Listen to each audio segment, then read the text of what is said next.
Move. Second. Aye.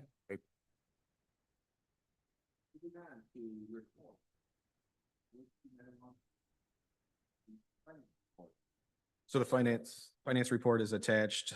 We should be on our expenditures at 50%. Looking at the bottom line, we're at 37% right now.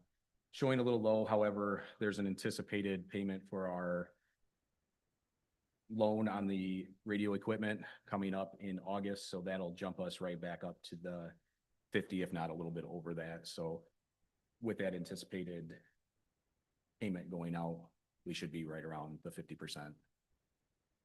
And any other questions I will entertain.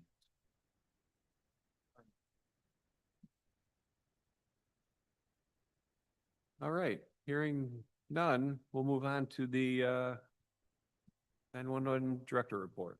The director's report was also attached. I'm just going to hit on a few of the key topics. The Tyler software update, we have everything working properly now. That's going to be removed from the director's report moving forward. All of the issues that we had after the update have been corrected and working smoothly now.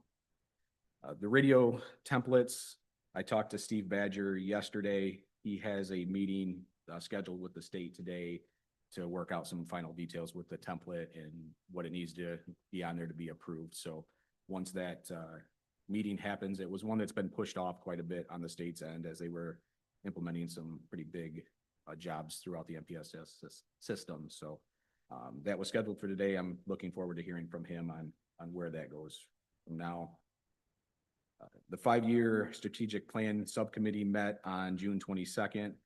Chairman Wilson's going to be writing up a rough draft as we meet again on what that's going to look like moving forward.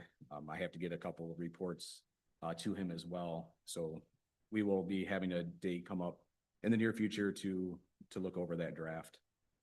As far as staffing, Lieutenant Purdue is now retired Lieutenant Purdue. So we have one of our trainees who successfully made it through the training program. She is in a slot now. Dispatcher Price is doing well in step 3, and we just gave a conditional job offer to another candidate as we are filling one of the 2 spots that we have open. And I can take any questions when it comes to the director's report from that. Before we move on, any questions? Have you guys filled your open position yet? No, I'm working on the job descriptions right now. As soon as those get updated and approved, we'll be moving forward with the process of filling that spot as well. So that could open up another dispatcher spot. There's going to be one more dispatcher spot. We did through our interviews, we came up with a list of candidates, so we don't have to go through the entire process. We have a list of candidates ready to go once that spot gets ready to be filled.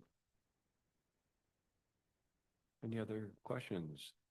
So one thing before we move on, I wanted to touch on a little bit and have Lieutenant Hudson touch on is the report that he put out was way before the storm came through. And so we wanted to touch on that just a little bit and give a little bit of information on that. It was a quick hitter, and it had, there was a lot of damage, but a lot of phone calls too that came in. So if you want to touch on that a little bit.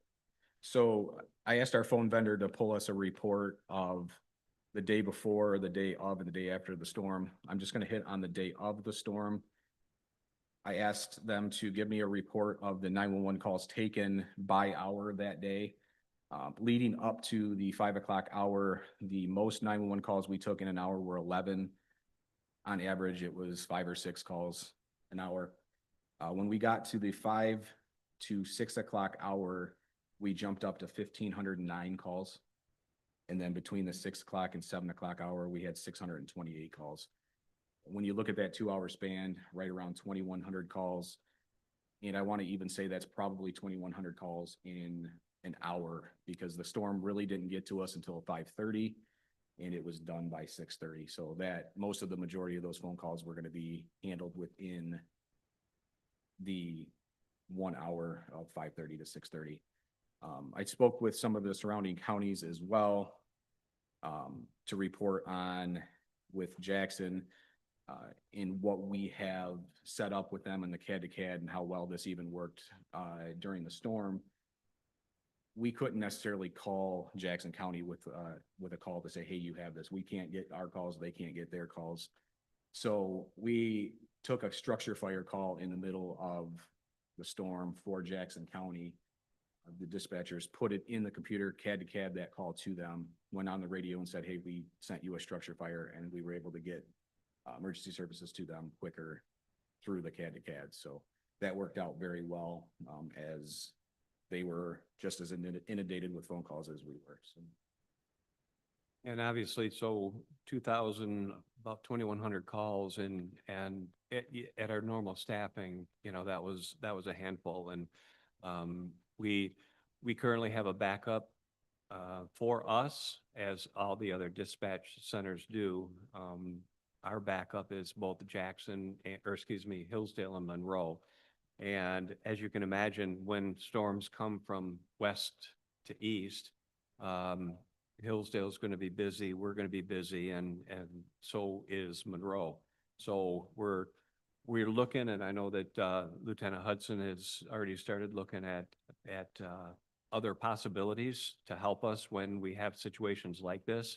For example, maybe a PSAP in the northern part of the state that uses our same CAD, and someone who's not in line with the storms that may be able to assist us. So we recognize that this was an emergency, a lot of emergencies, and we did the best we could.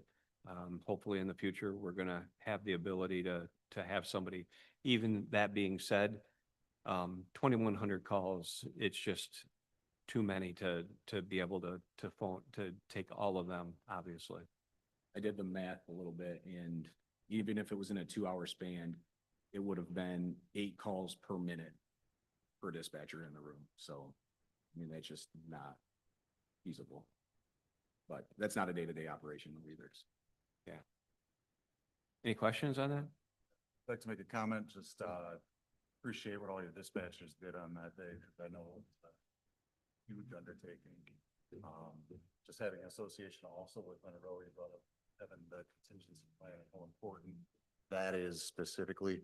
The contingency plan for Monroe, because Monroe dispatch, maybe you know, went down for about 20 minutes where they didn't have dispatching abilities. And because you guys were so busy and everybody else is, I believe they went to HVA dispatch and had them helping take calls. Just wanted to make sure that everybody understands the importance of having those contingencies in place, and just a tremendous job done here to handle all that. Yeah, one of them, Shift Leader Coast, was in the room working that day. So thank you to the platoon and everything. I mean, you guys did a great job for what you guys had. So Yeah, it was fast. All right, any other comments? Okay, moving on. Under existing business, you have the 911 emergency telephone bylaw subcommittee.